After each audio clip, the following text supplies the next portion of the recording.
Welcome back to my channel, Krisha Mix Vlog. Ayan guys, nagluluto ako ng aming lunch. Ayan, yung nakaredy na, yung naluto ko na, yan yung cabbage na fried. Cabbage to guys na fried. Ayan, malutong yan. At saka pansit. Ayan, may pansit. At saka fried eggplant. Diba? Happy tummy na naman ako nito guys. At meron tayong galunggong. Ito yung galunggong natin. Ang lalaki yung ating galunggong. Diba? Yan, diba?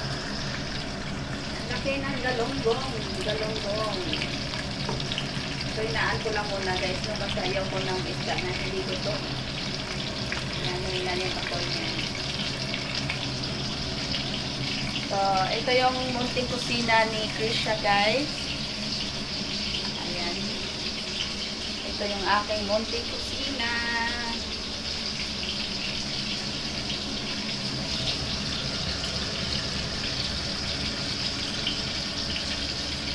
Model yung kusina eh.